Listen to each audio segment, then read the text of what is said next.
জিম্বাবুয়ের সাথে সিরিজে প্রত্যাশিতভাবে ৪-০তে এগিয়ে বাংলাদেশ। তবে বাস্তবতা হলো জয় পেলেও টাইগারদের পারফরম্যান্স মন জয় করতে পারেনি কারো। বিশেষ করে দলের ব্যাটিংয়ের অবস্থা বেহাল। সিরিজের প্রথম ৩ ম্যাচে ব্যর্থ ছিল টপ অর্ডার। সবশেষ ম্যাচে সেই আক্ষেপ ঘুচলেও এদিন দৃষ্টিকটুভাবে বাজে ব্যাটিং করেছে মিডল ও লোয়ার অর্ডার। শেষ ৪২ রান তুলতে ১০ উইকেট হারিয়েছে শান্তর দল।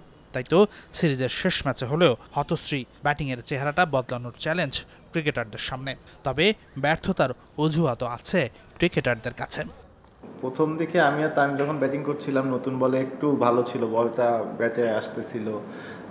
সার্জেন বলটা একটু পুরান হওয়ার পরে একটু ডাবল পেস, একটু আপস অ্যান্ড ডাউন করছিল। এটা হয়তো বাস সবাই একটু আর্লি যে অ্যাটাকিংয়ে চলে গেছে, যে ওই ফ্লোতেই খেলতে, যে এটা হয়তো কেউ সবাই মিস্টেক করছে।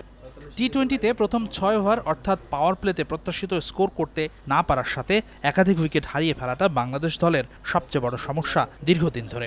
গত ম্যাচে এর ব্যতিক্রম হলেও এই সমস্যাটা কেটে গেছে সেটা ভাবার সুযোগ নেই। তাই তো টপ, মিডল ও লোয়ার ৩ জায়গাতেই প্রয়োজন আছে ধারাবাহিকতার।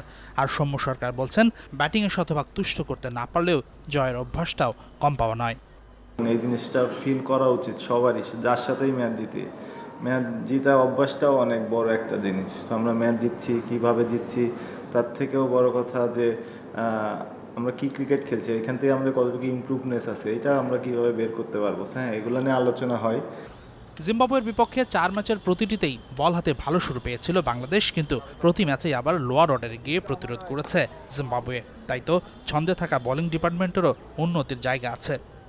অবশ্যই দেখেন, সবসময় যদি এরকম হতে থাকে তাহলে অবশ্যই এই জিনিসটাতে আমাদেরকে নিয়েও চিন্তা করা উচিত, যে রেগুলার সেম জায়গাতে যে ওরা পার্টনারশিপ করতেছে। সো আমাদেরও এটা সবাই মিলে প্ল্যান করছে, বলাররা অবশ্যই যারা বল করছে এবং টিমের সবাই প্ল্যান করছে যে এখান থেকে কীভাবে ওভারকাম করা যায়। সিরিজের শেষ ম্যাচের আগের দিন অনুশীলন করেনি দুই দল। আবহাওয়ার পূর্বাভাস বলছে ম্যাচের আগে এমনকি ম্যাচ শুরুর সময়ও আছে বৃষ্টির সম্ভাবনা। হাসানুর রহমান, যমুনা স্পোর্টস, ঢাকা।